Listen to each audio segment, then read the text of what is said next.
Hello, hi to everyone. I welcome you all to my channel Mantro. Today I am here with Adi Shankaracharya Krit Kanakadhara Stotram, devoted to Goddess Lakshmi,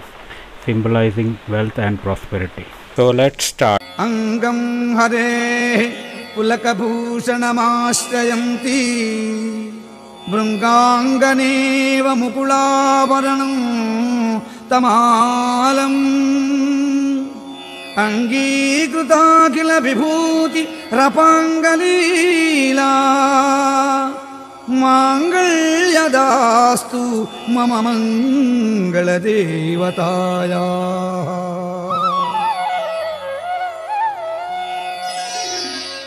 Mugdha muhurvidadhati vadane murare prepatrapa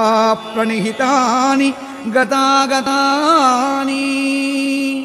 maladrishar madhukariva mahotpaleya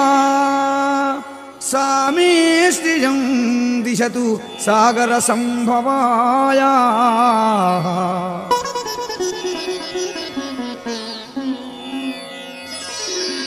Vishwamarendra padavibhramadana daksham Anandaketuradhikam Muravidvishopi Isham nishidatumayi kshanamikshanartham Indivarodara sahodara mindinaya Amilitakshamadhigamya mudamukundam Anandakandamanimeshamanangatantram Akekarasthirakaninika padmanetram Bhutyi bhaven mama bhujanga shayanganaya Kalambudali lalito rasikaitavare Dharadhare spurati yatatidanganeva Matussamasta jagatam Mahaniyamurtihi Bhadrani me dishatu bhargavanandanaya Bhadrani me dishatu Bhargavanandanaya Bhahyantare muraditashritakaustubheya Haravaliva harinilamayi vibhati Kamaprada bhagavatopi katakshamala Kalyanamavahatu me Kamalalajaya Praptam padam Prathamataha kalu yat prabhavatu mangalyabhadi madhumadhini manmadhena mayyapatettadihamartharamīkshanārtham mandalasanchamakarālaya kanyakāya mandalasancha Makaralaya kanyakaya Dadyat dayanupavano dravinambudharam Asminakincha navihanga shishoshanni Asminakincha navihanga shishovishanni Dushkarma karma mapaniya chiraya duram Narayana pranayini nayanambuva Ishta vishishtatayopi naramayadrag Drushtatrivishtapapadam sulabham bhajante Drishti prahrishta kamalodharadiptirishtam Pushtim krushishta mama pushkara vistaraya Girdevateti garudatvara sundariti Shakambariti Shishishekharavallabheti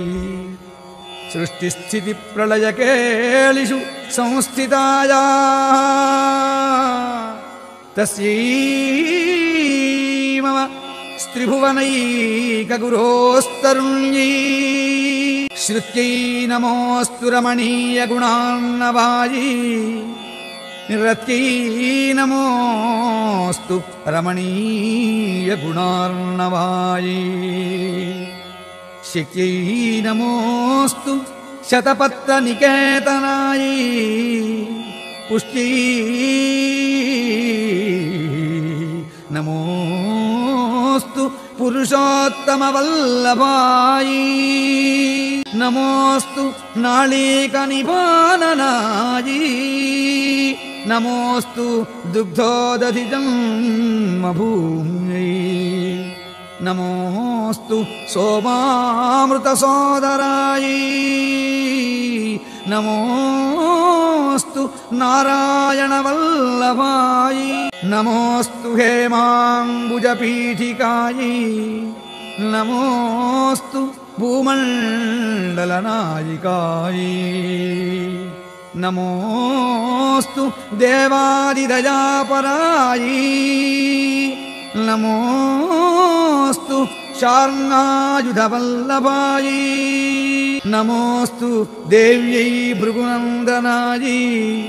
नमोऽस्तु विष्णोरुरसि स्थितायै नमोऽस्तु लक्ष्म्यै कमलालयायै नमोऽस्तु दामोदरवल्लभायै नमोऽस्तु कान्त्यै कमलेक्षणायै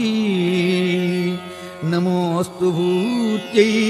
भुवनप्रसूत्यै नमोऽस्तु देवादिभिरर्चितायै